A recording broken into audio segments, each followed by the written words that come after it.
Oh, we'll wait till Lucy's. That's fine. Did you hear me?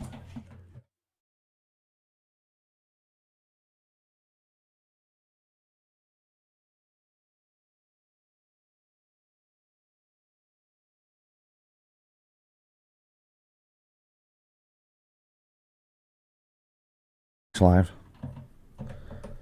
Hi, everybody. Welcome to 4 Deep Sports Talk. I'm Dominic Damiano, joined by Luce Cabral, Catherine Conley, a.k.a. KC. Got the music. Oh, and the music has to go down. That's because I didn't have... Hi, everybody. Welcome to 4 Deep Sports Talk. We are in training again, which is totally awesome. Joe DeVerns is on the board. Woohoo! Myself, Dominic, of course, Catherine Conley, a.k.a. KC, Luce Cabral. Justin Ferrer is on a well-deserved vacation. He works hard here every Saturday, so he's up visiting his parents. They might be up there. They might be listening online up in New Hampshire. I know Lou is, so Lou is listening. Good. Yeah. So this is great. Joe is on the boards. It's about time. All right, so what you want to do, Joe, is you want to go up, take the mouse all the way to the top of the board. Move it all the way to the top of the screen. Yeah. Go all the way over to your right till you can't go no more. Yep. And click on that. That should turn red. Okay, it's red. It's flashing, so that will lead us in. That should lead us into our first commercial, right, Catherine? Right. Right. So once You we just get, click the red thing and then... it'll start. Then once it starts, what you have to do, you have to turn the mic up and turn up that second to last one I turned. That's the main computer to go back to the network so they can hear so the during the commercials. commercials, I turn this. Correct. On. Okay, just making sure. All right, we are waiting for Amy Dolores, and it's funny, I spoke to her last night, and I knew exactly who she were after she started talking to me for a little bit. And I guess that's meeting too many coaches in so many years, but a very, very good basketball coach, as we highlight Bishop Fee in girls basketball. I think she became the head coach in 2019, if I read that article she right. did. She was an assistant coach for a couple of years before that, I believe that. Okay, so now I want you to see how my mic is right now? Yeah, there we go. So turn it all the way over like it's right in front of you. Yep. There you go. Perfecto. Now we don't have to worry about anything like that. Yeah, You know what I mean? From it, yeah. Yep. Yeah. So they can really appreciate the words coming out of your mouth. We also have the scores. Oh, did we? You know the what? schedule. The schedule. I got ahead of myself. Thank you. Did anyone give this woman the calling number? Yeah, I gave her the call. Oh, thank Good. God. I Good. did. Actually, thank you, Joe, for, Yeah, thanks, Joe. for getting her to be a guest today. Absolutely. Yeah, no problem. When we were first supposed to do Heidi Baruski, I gave her the wrong number, so I didn't Oh, mess up this time. Yeah. Oh, no. Not twice. Oh, is that what happened? Yeah, that was a big mistake. What number did you give her? I gave her Dom's personal number. Wow. And she hasn't called you. No, she don't like that. Oh, no. All right. Oh, no. So as we. So thank you, Joe. All right. Let me turn my phone on vibrate. I'm sorry. So yeah, it says 50 seconds remaining. Does that mean until That the next commercial? song. Next next song. song. Okay. Nice. Yeah, you don't have to worry about the song. Yeah. Just the clock. Just around 12:15. Right around Okay, nice. 12:15. Yeah. Oh, and Oh, this, there she must be is. her. All right, so you'll see it. You see the number flashing. See the buttons flashing. Yeah. Hit the one to your left. This one? Nope, the one to your left. Hold on, let me come over. I'm sorry. No, you're okay. My bad. No. So I understand, Catherine, it's your birthday next Oh, no. week. Yes, it is. Oh, yay. Oh, yay. So we are having a show next week, even though it is Labor Day weekend. I think she's we have on. her on the line? Yep. Okay. Yeah, hello. Hi, Coach Loris. How you doing? It's Joe Des. Hey, Joe, how are you? I'm doing good. How are you doing? I'm here with Dominic Damiano, KC, a.k.a. Catherine Conley, and Lucy Cabral right now. Awesome. Great to be talking to you guys. Hi, Amy. Hi, Coach Hi. Dolores. Hi, Coach. Thank you for taking the Saturday. Appreciate it. Yeah, happy to be here. Did you hear any of the show how I embarrassed myself about 3 minutes ago? No, I didn't. Good. I was saying to myself when we were talking last night how I knew you, but I didn't remember I knew you from girls varsity basketball.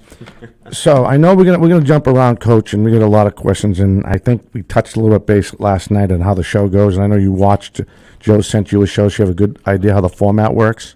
Yeah. All right, so remember, you cannot win the trophy for butchering the English language. I have that trophy, and I don't think I'm going to give it up, so no matter what you say is right, because you're going to educate us and everything going on with girls basketball over at the Fan. Sounds good to me. So with that being said, and I apologize for being hoarse because being an umpire, I'm still trying to get over the yelling balls and strikes and outs and calls and all that other stuff. So I apologize for sounding hoarse. So- You sound fine. Yeah, I don't feel well. I guess. Well, thanks. So you started in 2019. So my first question to you is, what was the biggest hurdle you wanted to go over as you took over the reins over to take over the Lady Shamrocks program? So I was very lucky. I mean, Bishop Ian's got a great history with the girls basketball program. Mike Dede did a great job with the program before him. Arthur Anderson, there was a long stretch of other excellent coaches. And I have been involved in the program. I actually started teaching at FIAN in 2003. And I came on, I was right out of college, and I was the freshman coach, the girls freshman coach, then I was the JV coach, varsity assistant. And in 2010, I left FIAN, and I was home, and I had 3 kids, and I spent some time with the family, and then I came back, and I got back involved with the program. So I was definitely familiar with the program, but being an assistant coach is a lot different than being a head coach. There's a lot more responsibilities, and you're not just worried about kind of small-scale things. You're worried about, like, the overarching whole development of the entire program and how it fits into your school community and your local community. So definitely just the impact of having a broader range of responsibilities was a big challenge to get used to doing. Very good. I wanted to elaborate on Dominic's question earlier. So you said it was what was like the transition to assistant coach to varsity coach back in 2019? Was that almost like a hurdle for you, like Dom said? Yeah, so I had some relationships with the players. I had known working with the players. And just kind of coming in as the assistant coach, often your role is, for lack of a better term, you're the good cop. You're the one that the kids can always come to if they're maybe not happy with something like their playing time or something that was dealt with in the program. But then when you're the head coach, it's definitely a different role. So that took some adjustment, getting used to, like, you're the one, if the kids are unhappy with something, like, you're the one making those final decisions. So that was definitely a different experience for me. Okay. I'm going to keep on going till you guys shut me up. Oh, that's okay. Yeah, Go, Dom. I actually have another question. There we go. See, I love it when she does Yeah, that. can you tell us about how you first got involved in basketball? Because I know you played basketball when you were in college. Yeah, so actually I played growing up, and I played in high school at LaSalle Academy in Rhode Island. And I didn't actually play in college. I went to Villanova. Okay. Good enough to be but so I played growing up. I played all sports, and once I started playing basketball, I just loved it. It was very, very fun. And if you saw me, I know I'm not in the studio with you guys. I'm only about 5'2", so I'm not like your typical stature of a basketball player. But it was something about the game and the teamwork of it, the fast-paced nature, and the excitement. There's so much scoring in basketball. It makes it really fun. And I came from a family, my dad was a teacher and a high school coach. He was a track coach. So that kind of atmosphere of being involved in high school athletics is kind of in my blood. So when I got out of college, I started teaching math. And one of my first questions when I got the job is, can I coach? Do you need any help? And I was lucky. They had an opening for the head freshman coach, and I stepped right into that role at 22, driving the bus to the away games. And it was a really fun experience. I have been involved in some capacity with sports ever since. All right, Coach, we're going to go into our first break. We have you for the hour, right? Yeah. Joe DeVern says he's going to buy you iced coffee or something like that coming on. What a guy. Well, I'm trying to loosen him up. The poor guy's doing a great job the first time running the board. All right, we will step away. You are listening to 4 Deep Sports Talk here on the news station, 1320 AM WARA, and online, all one word, 4deepsportstalk.com. We have the extreme privilege of having the Bishop FIAN girls basketball coach, Amy Dolores. We'll be back with her and more right after this.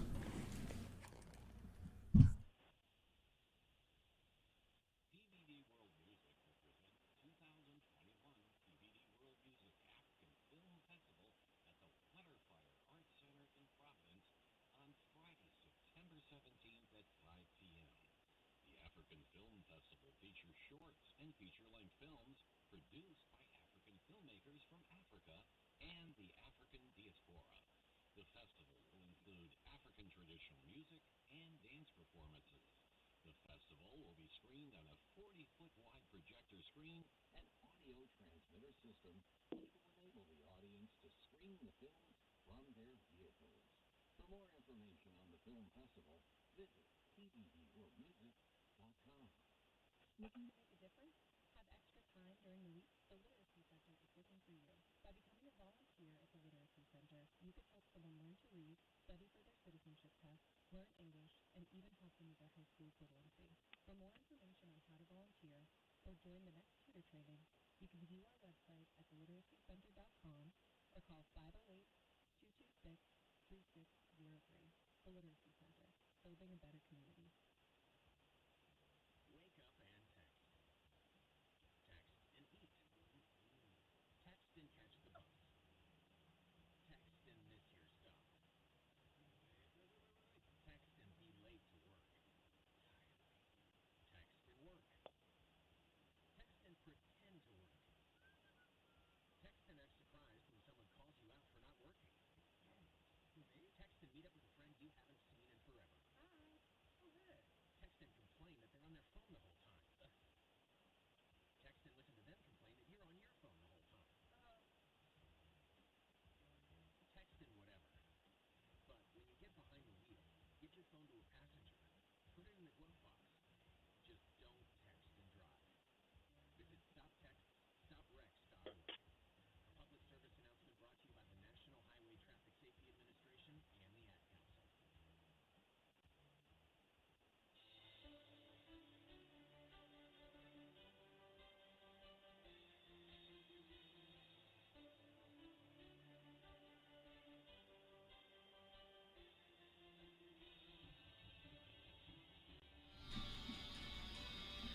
Yep, 5.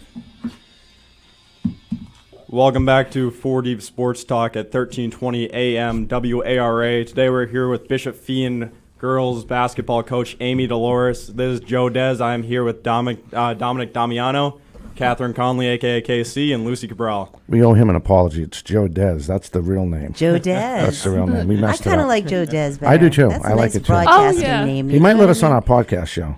Hey, Coach, you want to go on with Lucy Cabral and me, and we'll go on the Joe Dez show? Yeah, oh yeah, we'd love to. Hey, Coach, so one of the things I think about when I think about Bishop Fee and basketball, and again, I had the privilege to watch you in action and the girls, what do you contribute to the ability of you, and I know you're a strong believer in, our work ethic dictates playing time. We talked about that a couple of years ago. I know if you probably don't remember that question, but we were at BR. So anyway, not just to dictating the question, but you always keep, no matter what the scoring was during the game. I have, out of all the girls high school, and I've seen a lot of girls high school Division I, Division IV girls basketball. How do you get these girls, and you do it every year, at least the last 2 years I had the privilege of watching you coach, that they don't lose their, not their appearance, but their drive to win, if that makes sense. You know what I mean? It's like you know how you see some kids, and I'll think of the word probably like before the hour's over, what I'm trying to say, but you always keep them on their toes, and you can't tell that they're down by hypothetically 11 or down by 1 in any part of the game. What do you contribute that to? Yeah, I'm really lucky. The kids that I'm working with at CN, they love basketball. They love to compete, and they love to win, and they're going to fight like heck to try to win, even if they are overmatched. Which at times, we have a pretty talented group, but at times we face them. We're down at Bridgewater Arena, and they have an impressive, talented group as well. But so we have kids that come in, and a lot of that's to credit themselves, their families, and the way they were raised. And my job is just to kind of cultivate that, keep that attitude going. We try to really focus on what can you do. Things are going to happen. I always say it's easy to be a team and to stick together when everything's going well. The real test is, what do you do when things aren't going well? And I prepare them usually almost every pregame talk. I say, like, something bad's going to happen. The other team is going to go on a run. Like, things aren't going to go our way. Of course, in a basketball game, that's always going to happen. Right. And be prepared for that. Don't be surprised by that. That's going to happen. And you have to keep up that competitive edge and that will to win and that willingness to work together to get to what you're trying to do. But I'm lucky. We have such great kids to start, and then just to kind of build on that natural competitiveness that they already have. Yeah, but just the way you do it, though, I mean, it's unbelievable. I've seen so many other programs where you could just see them get down in the dumps, and again, Yeah. they just you can't tell what the score is if you looked at that game, because body English can dictate, which you already know. Dictate the Thanks. game. Yeah, I and I guess try to. you're not giving yourself I enough try to credit, lead Coach. Is that by what you're doing? Don't make me yell at you on the radio. You're not giving yourself enough credit. Yeah, well, no. So what I was gonna say, I do try to lead by example, and like, it might be on the inside and feeling like, oh, this is bad. Like, we're down. I want to, throw in the towel. But you have to always be that strong face for the kids and show them, like, I'm not giving up. We're not out of this. And the kids follow your lead once you have that trust established with them. So that's definitely something that I work on to try to be, like, positive and try to keep everybody engaged, and no matter how challenging the situation might be, to kind of keep them focused on what we're trying to do. So it certainly is something that I work at. Yeah, Coach, one thing I meant to bring up, I noticed that you had won a D1 championship while attending LaSalle University for girls basketball. And I feel like having that experience and going through all the struggles of entering a D1 school and going through the whole journey basically to play college basketball has shown you what the girls are experiencing on your team right now. Yeah, well, Joe, I do. So it was LaSalle Academy. So it's Division I in high school in Rhode Island. Still, I will take that. We won the state championship. So I have experience playing at the high school level. And no matter what, like, you need to fight through things and work hard at it. And so I do have some of that personal experience. I wasn't a collegiate player. A couple of my teammates on that high school team went on to play. One went to play at Syracuse, one went to play at Princeton, and one went to play at Holy Cross. So my teammates were unbelievable, and we're so lucky. One of the girls, Patty Fitzgerald is her name. She played at Holy Cross. Now she's on our staff. She's our junior varsity coach at Fian. So, like, wow. Yeah, dang. Yeah. So that was, like, she came on last year. We had a previous assistant coach, Jenna Daly, who she had a baby, so she took some time away from the program. So Patty came on with that, like, Holy Cross experience, and she was one of my old teammates. So sometimes we'll mention funny stories to the girls about how, when we used to play, kind of how things were. So that's really cool. Yeah, Coach, that's my bad about the LaSalle versus LaSalle Academy mix-up. It's like calling BC High, BC College, basically. I've done that before. Yeah, it's understandable for sure. Oh, that's funny. What do you got, kid? Yeah, so Coach, have you ever told your players, like, don't look at the scoreboard, just focus on, like, the game? Because I actually been hearing that quote all the time. Yeah, honestly, in the heat of the game, I do want them to focus on the scoreboard, because even if you're down, like, you're still trying to win. So we've had successful teams. The 2 years I've been there, we were 17-6 our first year, 11-4 last year. So generally we're on the good end of the stick on the scoreboard. But there's been a couple of instances where we've had not great games, and I'll say things like, let's get it to 8 in the next 4 minutes. Let's cut the deficit. So I do always I don't want them to get to the point where they're ignoring the scoreboard, because there are so many things to learn in sports. But while you're in the heat of the competition, like, your goal is to win. You're not always going to get there. And it doesn't mean just because you don't win that the game was useless. But in the heat of the moment, I typically say, yeah, let's focus on the score. Probably more where we might say don't focus on the score is if sometimes we have lopsided victories where we'll say, don't worry about the score. Let's focus on executing our offense and that kind of stuff. So I'm certainly a believer that winning isn't the only thing. It's not the most important thing. But when you're in the heat of that competition, that is going to be our main focus. And hopefully some of the intangibles that we use will help us get there that we've learned along the way. So I had a quick question.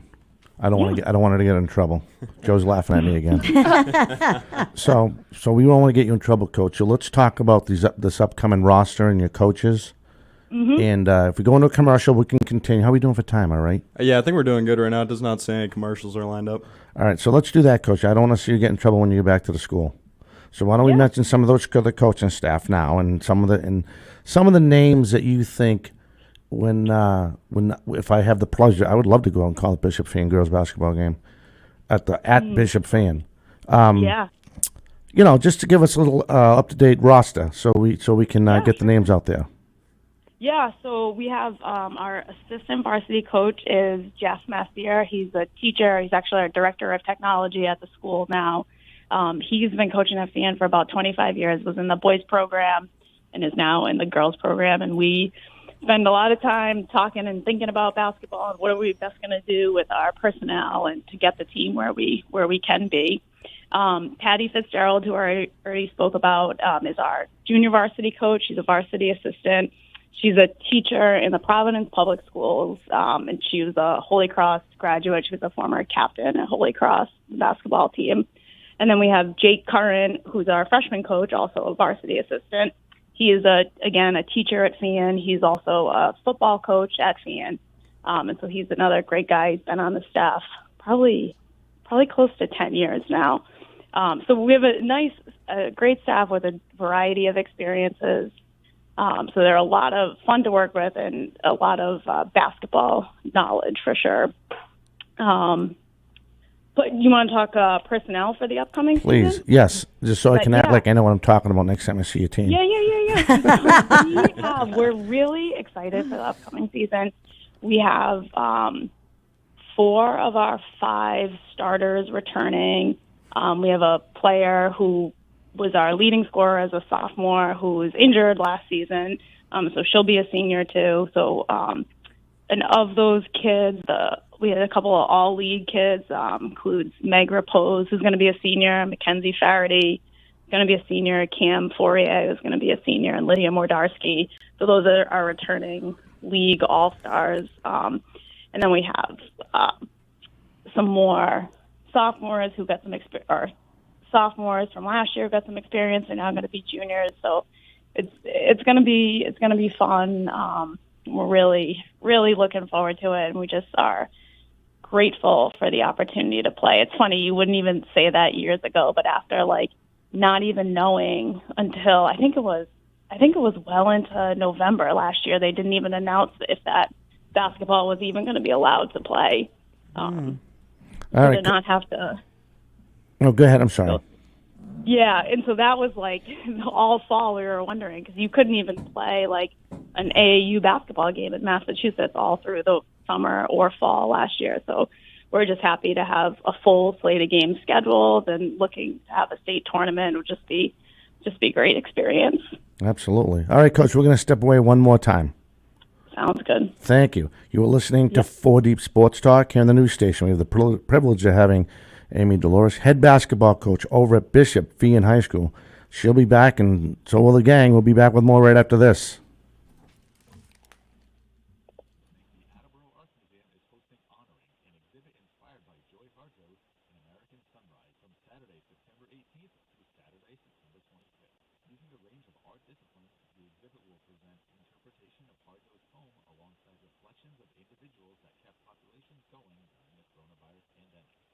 Exhibit reception will take place on Saturday, September 18th from 2 to 4 p.m. in the museum's Otmar Gallery.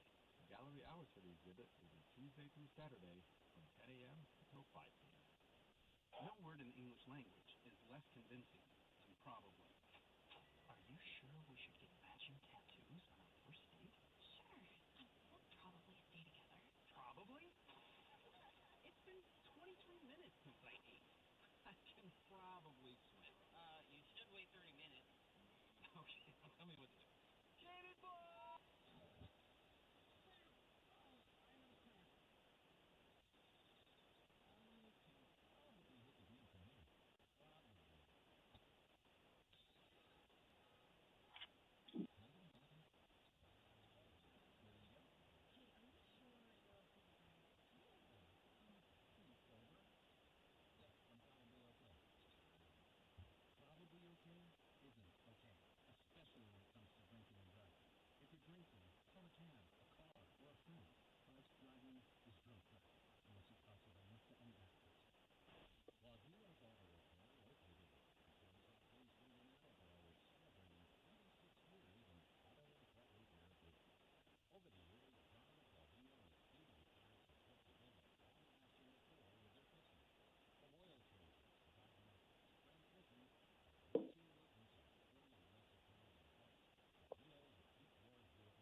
Who's taking it in? You want to take it in? Sure. All right. Hey everyone, welcome back to 4D Sports Talk here at the news station, 1320 AM, WARA. You can call in at 508-222-1320. We are continuing talking with Amy Dolores, Bishop Fee girls basketball coach. Coach, you still there? Yes, I am. Excellent. Excellent. You know, Coach, I have to say, when I saw your picture, I honestly thought you were one of the players. You are so Thank you. young. You look, and when you said you were 5'2", I'm like, wait a minute, I'm 5'2". You are little. Yeah. How do you think I felt when I don't it's think on I've Meta? had one player. I don't think I've had one player that I've been taller than. Oh, really? That's great. Yeah, I just felt embarrassed when I saw your picture and I said to myself, I know this girl. I can't believe I can't even recognize her. You know? Oh, my goodness. So, Coach, tell us about your last team. Yeah, so last year, so we had the abbreviated season. We had a captain, Kyla Cunningham, who is off now. She just moved into at St. Anselm, so she's playing collegiately there. Wow. Yeah, and it was a good season, and it was a good season to have. It was just so hard because of all the pandemic-related things sure. we had to yeah. adjust. Mm-hmm. The kids, they were a lot of the things that make being on a team so fun happen outside of the gym. And a lot of those outside activities really help bring the team together on the court.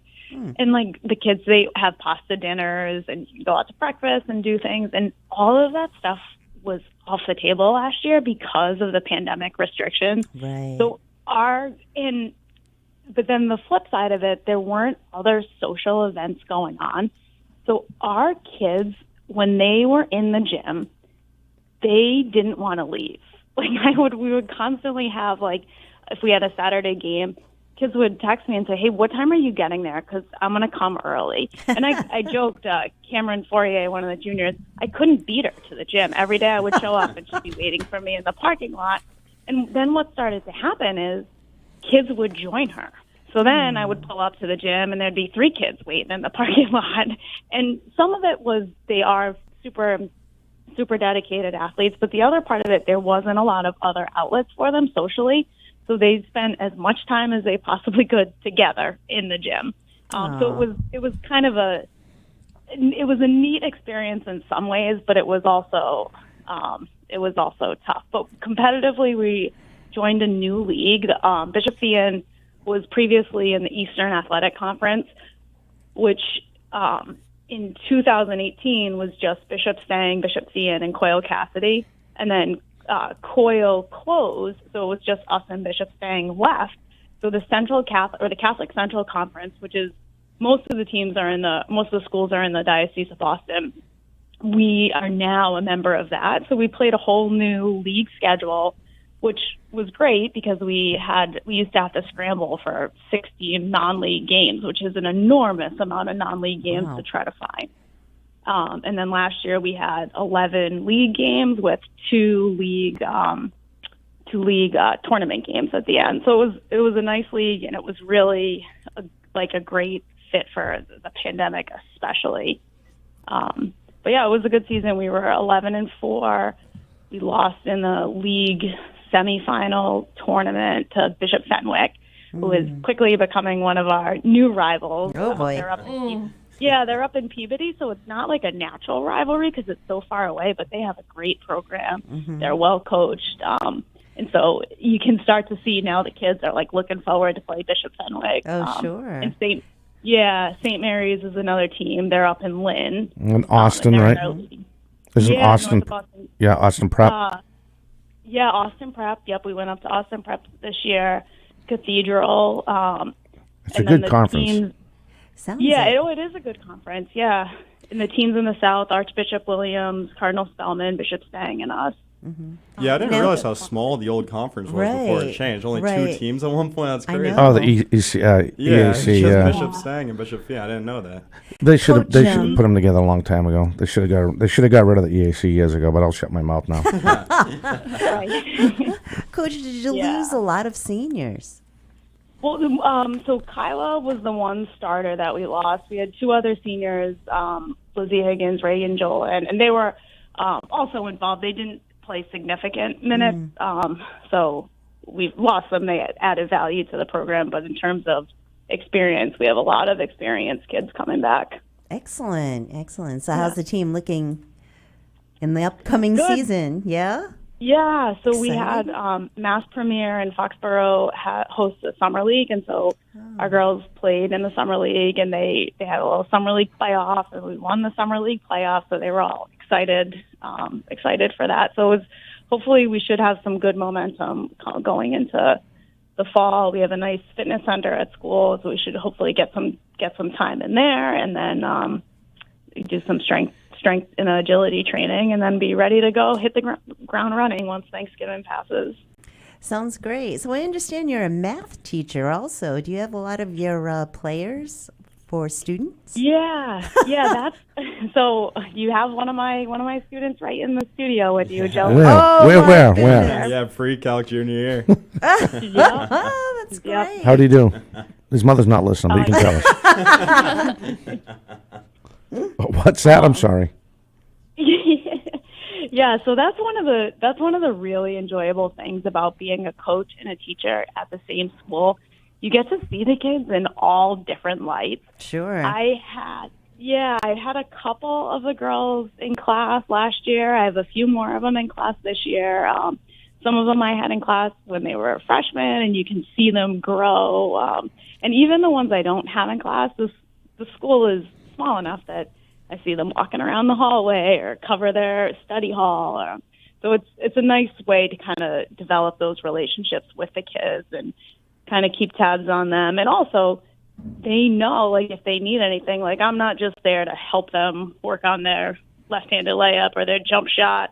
I'm there to help them if they need a college recommendation or they need help getting a summer job or things like that. So it's nice to have that presence to be able to work with them on whatever yeah, they end up absolutely. needing. Yeah, being able to have that personal connection must be really nice about that. So, Coach, I meant to ask you, I believe that I saw you were captain on that high school championship team. Is that true? Yeah, that is true. Yeah, so I wanted to ask you, have you always had a draw towards leadership and mentorship type roles, or did that come like to fruition as you became an adult more? That's a great question, Joe. Yeah, I think I have always had a draw towards leadership. I would like to think even when I was younger, people kind of looked to me for leadership, and I've certainly developed that as I've become an adult. But yeah, that's certainly always been something that I've been inclined to do. And it's one thing that I really try to work with the girls on to develop them as leaders, because sometimes kids don't recognize in themselves that they are a leader. If people are following you, you're a leader. And sometimes kids don't even realize that people are following them. And I had some great coaches and teachers, and my parents certainly really always encouraged me to be a leader, and I try to do that for the girls and to encourage them to be leaders, even if they don't see it within themselves. Yeah, that's a great way to do it, Coach, for sure. I feel like whenever coaches don't try to have the kids be leaders themselves, it makes the team not gel together as well as it could. I feel like whenever the kids are leaders themselves, they can really bring the team together to a whole new level than just the coaches. Yeah, totally agree with that. All right, Coach. So I'm going through I'm trying like a nut here, trying to get everybody in the Central Catholic Conference. And Yeah, you know who I missed? Arlington Catholic. You know who else I think you missed? And I'm not picking on you, but I like you. Yeah. Maybe Archie's. Yeah. Oh, yeah, I did. I said him. I wouldn't leave Archie. That's all right. That's just me. My memory lapse again. Archbishop Williams. Archie. Yep. Who? Yeah, because they have the 5 teams in the north and the 4 in the south. 4 in There's the a few south. other smaller. That's The right. 4 in the south are, yeah. We'll pick on him later, Coach. So anyway, going into this, you mentioned about the new conference. The girls are excited. As a coach and your staff, who do you think is going to be the biggest rivalry for to go against Fee girls basketball? The first school, I'll say the first three schools that come to mind. In our conference? Yes, ma'am. Yeah, so definitely the first one that comes to mind is Bishop Fenwick because they're the one that knocked us out of the league tournament this year or last season. So that is, and they beat us twice last year. We played them twice. They beat us twice. So that is certainly one, and I know that's one that the girls, if you ask them, they would say them right away. St. Mary's is another super strong program. We played them twice. We split with them. Probably the game that we beat them this past season was our best game of the season. So they're definitely also going to be another formidable team. And then the third team, Archie's for sure. Like, we have played Archie's in non-league games for years, so we've already kind of had like a little established relationship with them. Neither of our games this year with them were particularly close, but they always have a strong program and they're very well coached. And the other team is Cathedral also. Cathedral has had great teams throughout the years. The thing that was different about this season is you could have a game or this past season is you could have a game and you could show up and the other team might be missing like a significant player. And it's a surprise to everyone because all year you had kids who would get a email or get called out of class by the nurse third period and say, hey, you're a close contact. You can't be in school for 10 days. Yes. So like that affected athletics also because you didn't know who was going to be there. And throughout the season, we had a number of kids that like had to miss time just because of where they were and like the unlucky chance that they were with someone who had tested positive. So it was certainly like not a typical season. How are you guys policing that this year? So we're waiting for the regulations. I can speak from the side of being in the classroom for like the school rules. The close contact guidelines are less strict if you're vaccinated. So you aren't, even if you are in close contact with someone with COVID, if you're asymptomatic, you don't have to miss school. There's also testing programs that they're bringing into the school, whereas if I have it correctly, if you're unvaccinated but you're not symptomatic, you can test in school. I think it's called the Test and Stay program. So hopefully with all the advancements they've made, there'll be a lot more flexibility and a lot more options to keep people safe, but still being in school and being involved in athletics. Yeah, no, it's really good they loosened up on that. It's insane that you had to worry about last year just missing a player randomly the day before a game. It was a wild world. Every time my phone rang or I got a text, it always made my heart stop just a little because you never knew what it was going to be. I can imagine. All right, Coach, we're going to head on to our last break. Sounds good. All right, very good. You're listening to 4 Deep Sports Talk. We have the privilege of having Amy Dolores, head basketball coach over at Bishop Fee High School. We'll be back with her and more right after this. On Saturday, September 18th, from 8:45 a.m. to 1 p.m. This clinic is for Massachusetts residents and seniors 60 years and older. Participants will have the opportunity to be screened for oral cancers and to receive a denture cleaning. For more information, call 774-203-1326. The dental screening clinic is organized by the Elder Dental Program, a project of the Community VNA. W.H. Riley is here for your home or business needs this summer. They're a family-run business that always welcomes new customers. They offer air conditioning, generator, and home appliance installation with 24-hour emergency service. For more details, you can contact them at 508-699-4651 or on the web at whriley.com. W.H. Riley & Son, 35 Chestnut Street, North Attleboro,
Welcome back to 4D Sports Talk, 1320 AM radio, WARA. We are here with the Bishop Fee girls basketball coach, Amy Dolores. Are you still there, Coach?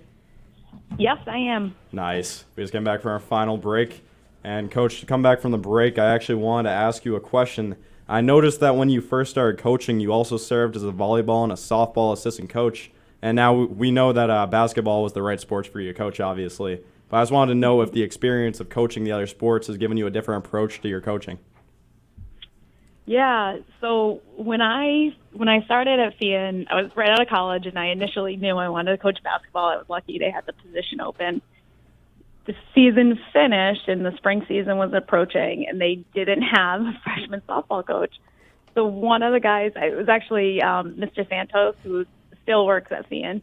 He told me, he goes, why don't you go for that job? And I kind of hesitated a little bit because I had played softball growing up, but never at a super high level, and I was a little nervous about doing it.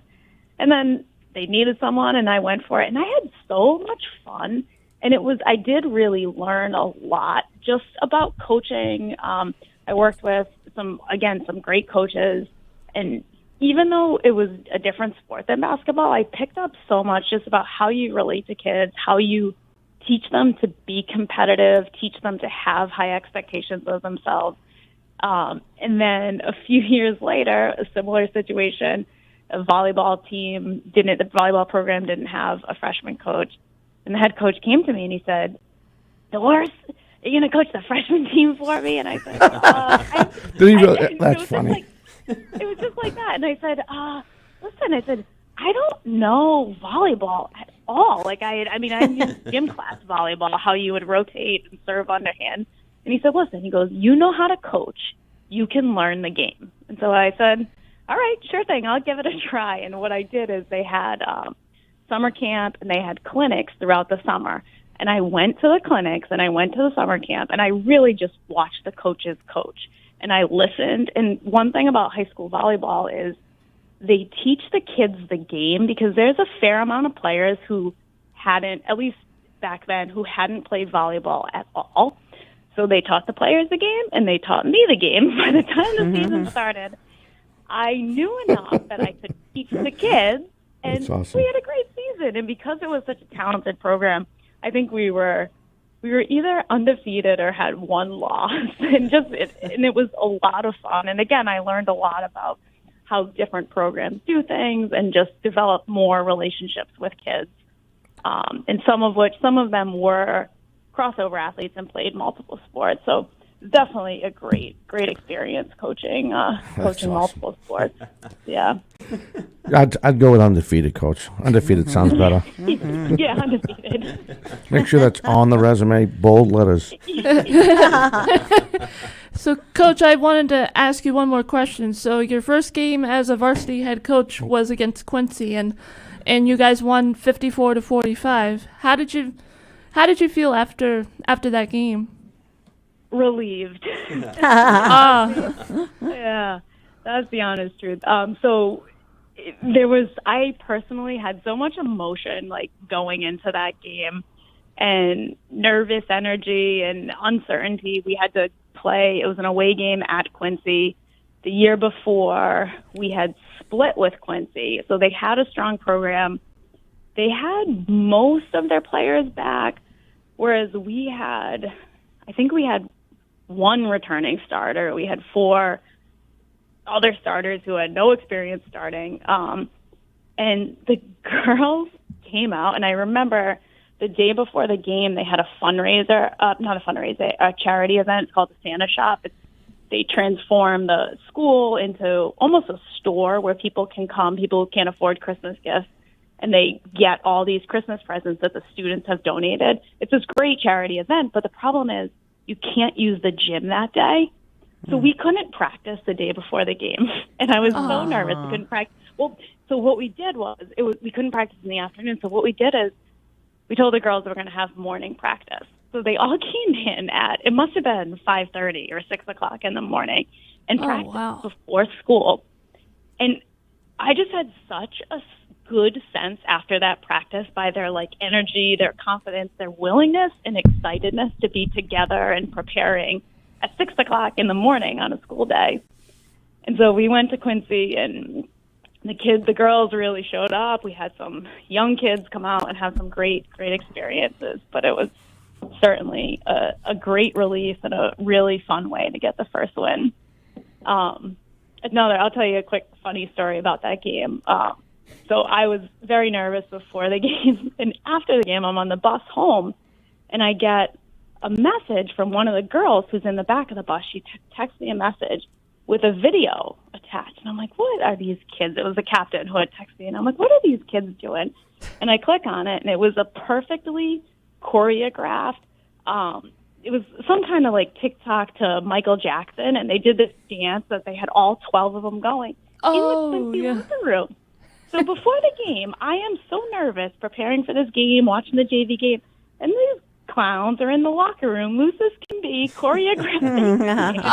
That would explain a lot right there. It works, so I can't even comment on it. But it was just funny, and the difference of how the kids prepare and how the coaches prepare. That's too funny. So it's that feeling of like nervousness as a head coach instead of the assistant coach. Yeah, definitely. And just like, being unsure if all the different things we put in were our offensive sets going to work, was our defense we're going to make the right decisions at the right times for what to do defensively. All those little things that when you're the assistant coach, that doesn't fall on you. You have input, but you're not the one making the final say. So yeah, it was definitely a nerve-wracking experience, but it was a great experience. Yeah, Coach, we had the new Whitman-Hanson football coach, Zachary Botello, on a couple weeks ago, and he was talking about how from his transition from assistant to head coach, he came to give a speech to the team as the head coach, and he stood in his assistant spot thinking that it was going to be another head coach giving the speech, but it was actually him. Yeah. He was awesome. Yeah, he was really cool. That's Definitely cool. relate to that feeling. All right, so how are we doing for injuries? Are we pretty healthy coming through this camp we had?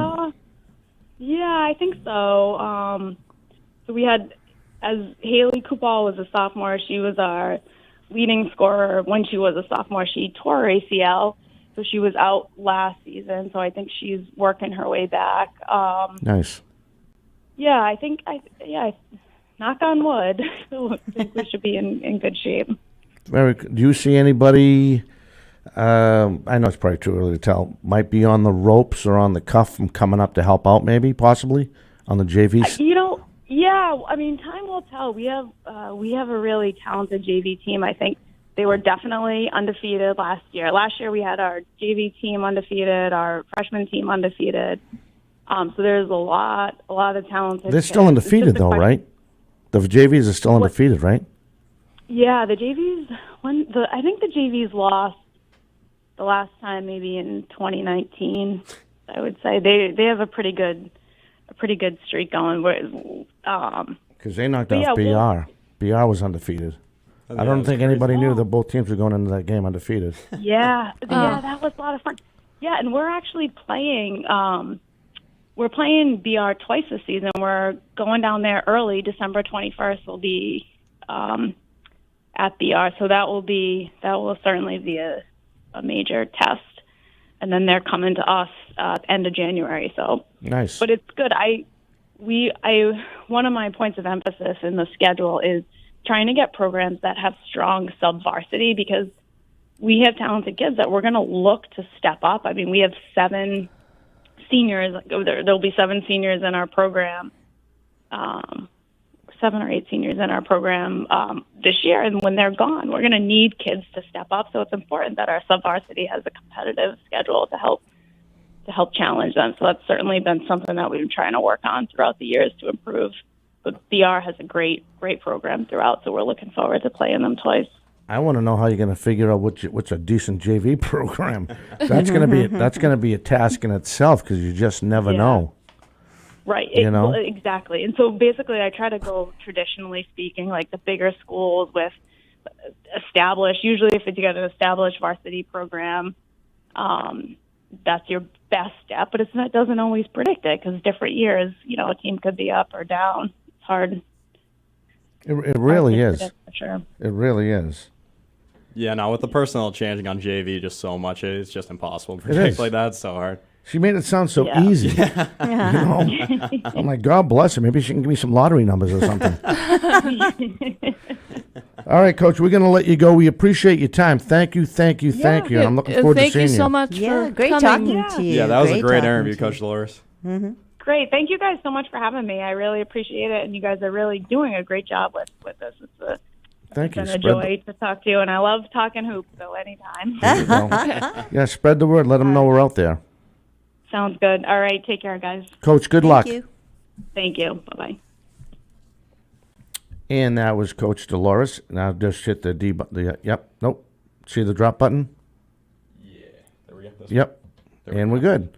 All right, so we are going to go into our first again. Coach Dolores was awesome. Mm-hmm. You know, That was Yeah. a really good interview. that really was. And we'll get that edited. And we want to thank Jim Jones and everyone at ACS and WARA. You can now catch us on the WARA YouTube page, which is really cool. So you don't have to, which is, I think that's pretty cool. I just saw that by chance when Joe was flipping around and there was 4 Deep Sports Talk on the WARA YouTube page. That's pretty cool. So you can get us on the Facebook page and the YouTube page. All right, so with that being said, we do have updated news that the MIAA has made a motion or a move, I guess. So I'm not a big MIA, whatever. I'll keep my mouth shut.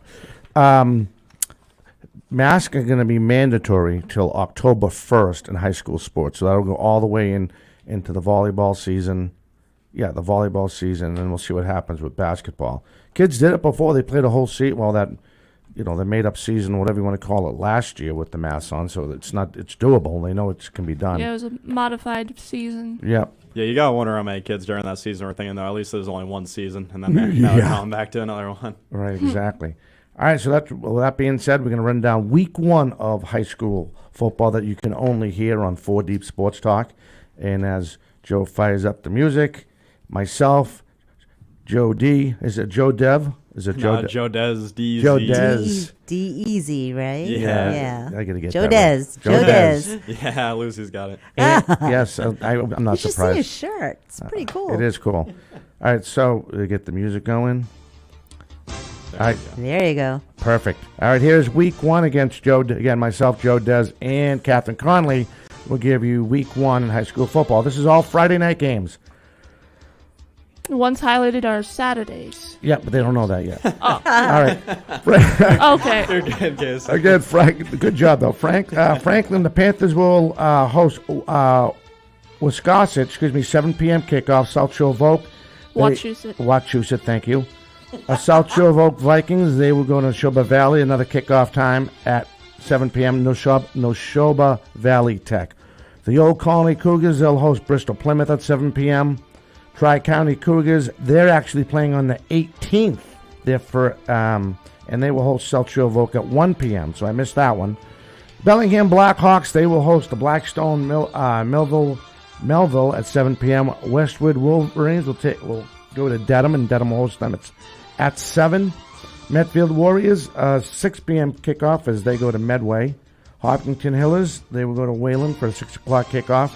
Holliston Panthers, Old Rochester will host them at 7 p.m. that Friday night.